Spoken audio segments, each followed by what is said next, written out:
Salam, salam jumpa lagi dengan saya Pendeta Mesnik Atopa. Pembahasan kita kali ini berjudul Mengembangkan Sikap yang Memenangkan. Diambil dari pedoman pendalaman Alkitab, Sekolah Sabat Dewasa, Triwulan 3 tahun 2020, dengan tema besar Menjalin Persahabatan untuk Allah, Sukacita Berbagi dalam Misinya, ditulis oleh Mark Finley. Sebelum kita melanjutkan pelajaran kita minggu ini, mari kita ulangi secara cepat pelajaran minggu lalu dengan tema melayani seperti Yesus. Yang pertama adalah Yesus bergaul dengan orang berdosa. Yesus bergaul dengan semua orang, termasuk pemungut cukai dan orang-orang berdosa. Ia makan bersama-sama dengan mereka. Ia tinggal di rumah mereka. Yang kedua, Yesus menunjukkan simpati. Yesus sangat memperhatikan orang. Dia lebih tertarik kepada keprihatinan dan kebutuhan orang berdosa daripada kebutuhannya sendiri. Yang ketiga, Yesus memenuhi kebutuhan mereka.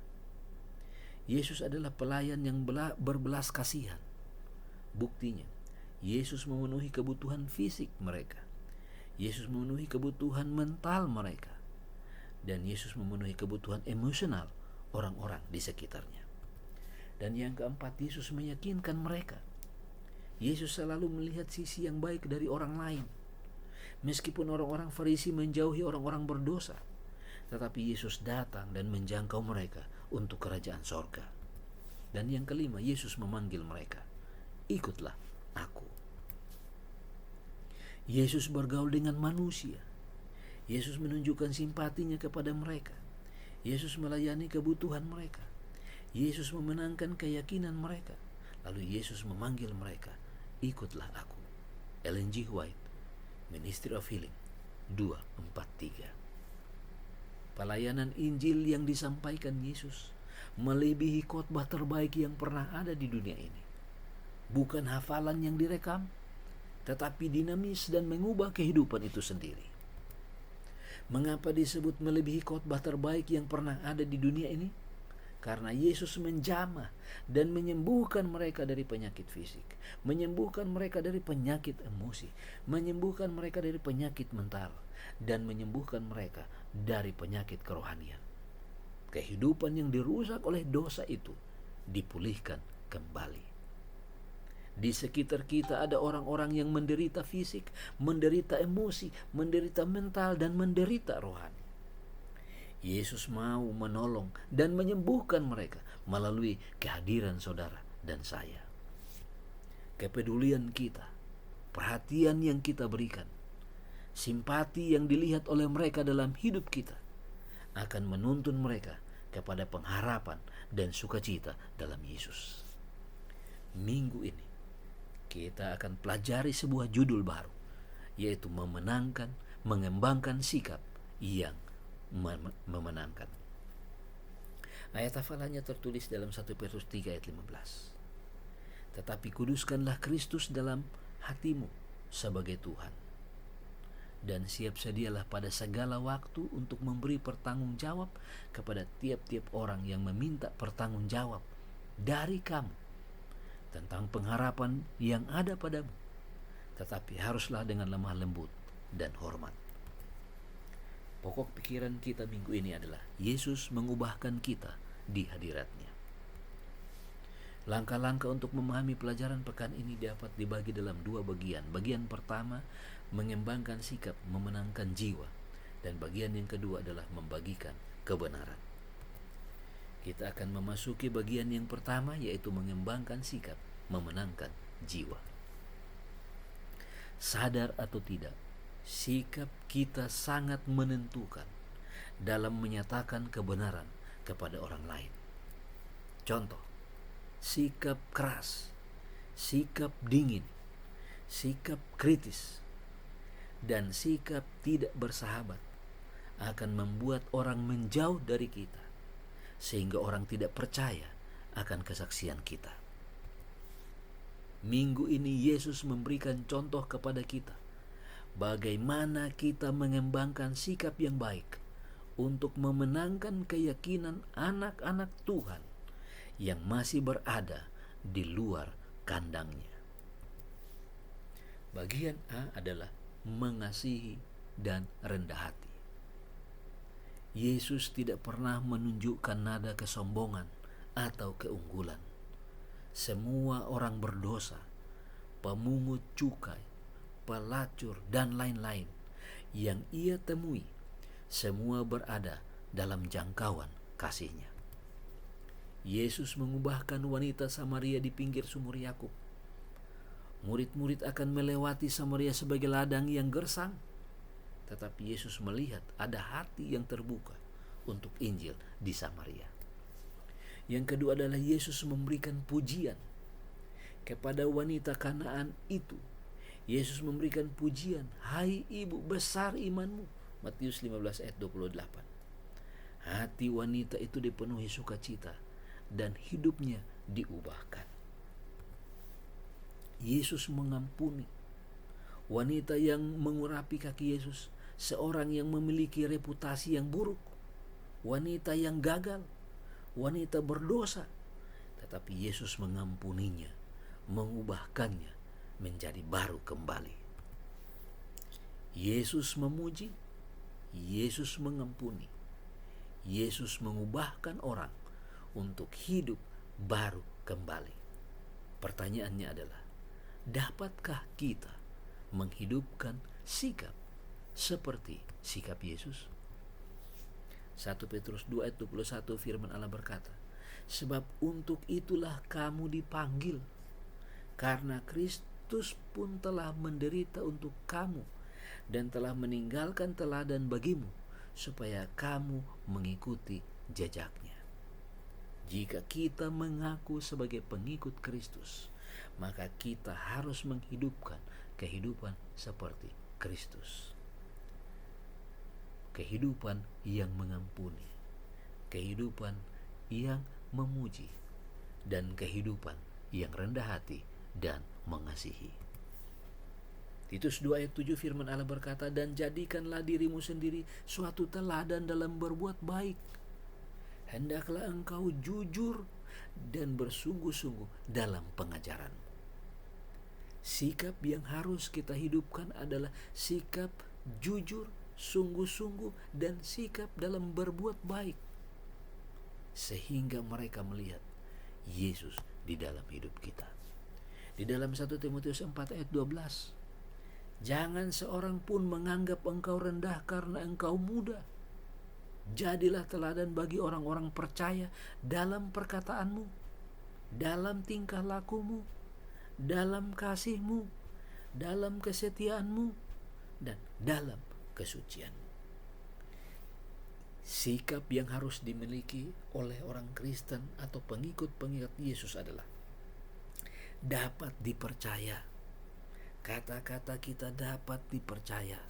Kita dapat menunjukkan melalui tingkah laku kita, melalui kasih kita, melalui kesetiaan kita, dan kesucian kita. Inilah sikap yang harus dikembangkan untuk memenangkan orang kepada Yesus.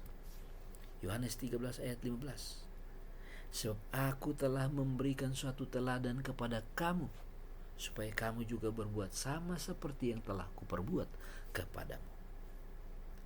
Yesus telah meninggalkan kepada kita teladan, yaitu sikap untuk memenangkan orang. Jangan buat sikap lain, tapi harus sikap Yesus.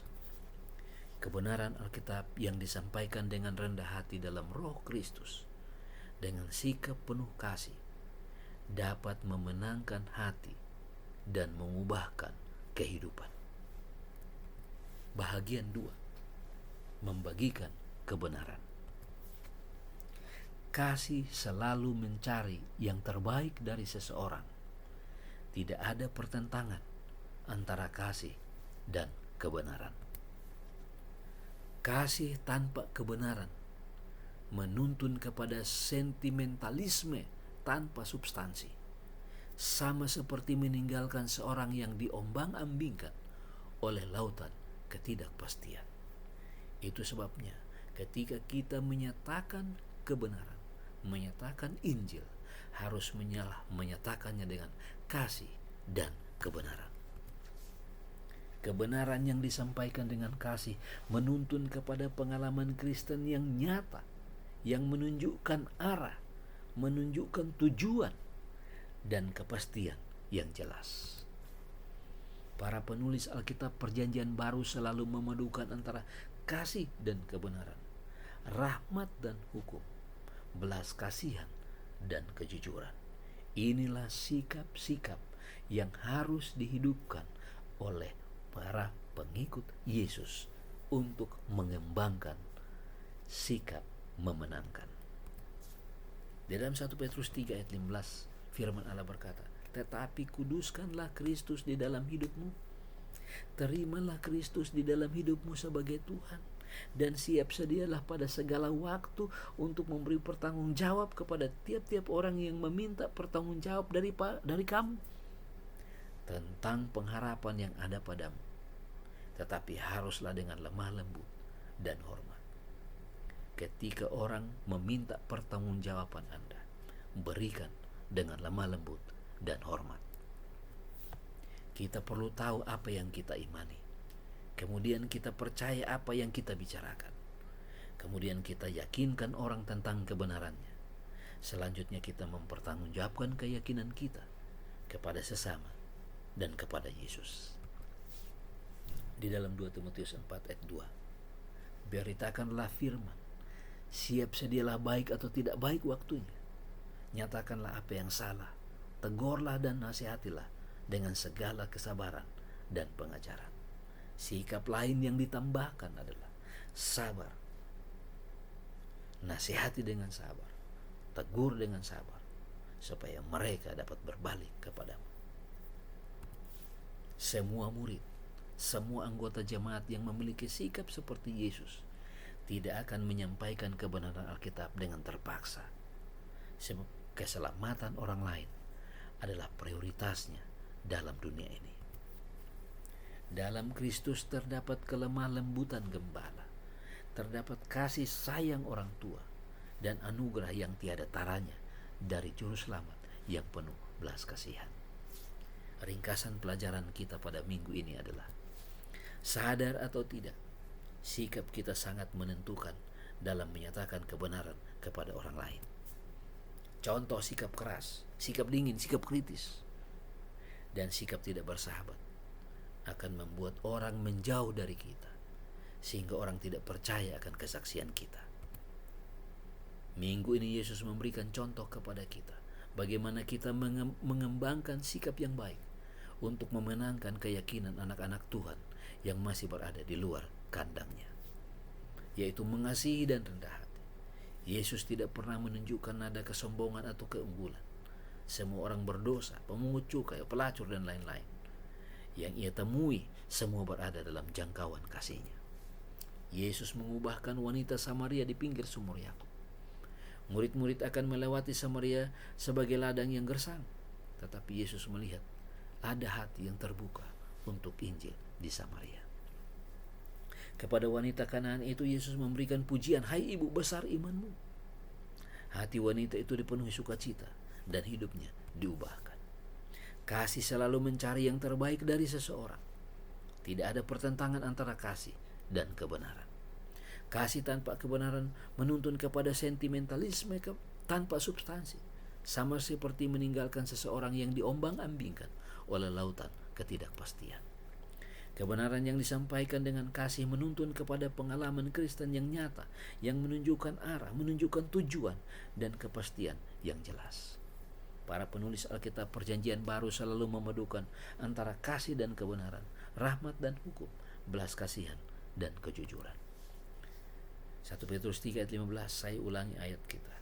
"Tetapi kuduskanlah Kristus di dalam hatimu sebagai Tuhan, dan siap sedialah pada segala waktu untuk memberi pertanggungjawab kepada tiap-tiap orang yang meminta pertanggungjawab dari kamu tentang pengharapan yang ada padamu, tetapi haruslah dengan lemah lembut dan hormat." Perlu tahu apa yang kita imani.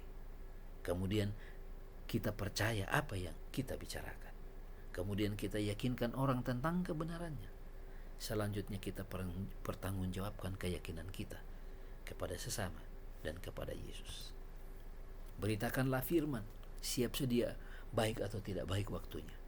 Nyatakan apa yang salah, tegurlah dan nasihatilah dengan segala kesabaran dan pengajaran. Panggilan untuk kita pada minggu ini. Di dalam Yohanes 1 ayat 9, firman Allah berkata, terang yang sesungguhnya, yang menerangi setiap orang, sedang datang ke dalam dunia ini. Sebab itu, terimalah satu akan yang lain, sama seperti Kristus juga telah menerima kita untuk kemuliaannya. Kata Yesus kepadanya, akulah jalan, kebenaran dan hidup. Tidak ada seorang pun yang datang kepada Bapa kalau tidak melalui aku. Tetapi dengan teguh berpegang kepada kebenaran, di dalam kasih kita bertumbuh di dalam segala hal ke arah Dia, Kristus yang adalah kepala. Seperti seorang gembala, ia menggembalakan kawanan ternaknya dan menghimpunkannya dengan tangannya. Anak-anak domba di pangkunya, induk-induk domba dituntunnya dengan hati-hati. Mari kita berdoa. Bapa di sorga, kami telah belajar untuk mengembangkan sikap dalam memenangkan. Tolonglah kami supaya kami dapat menghidupkannya, karena kami tahu dengan sikap kami orang lain akan hilang. Tetapi dengan sikap seperti Kristus, banyak orang akan diselamatkan. Terima kasih Tuhan Yesus untuk pelajaran minggu ini, karena kami berdoa di dalam nama Yesus, Tuhan dan Juru Selamat kami. Amin. Sebagai informasi lanjutan, Anda boleh menghubungi kami pada Makaditi Pasti Mantap di Facebook, atau email atopam@mail.com atau atopasenior@yahoo.com. Bisa juga pada telepon 0813 73 309 119. Tuhan Yesus memberkati kita sekalian.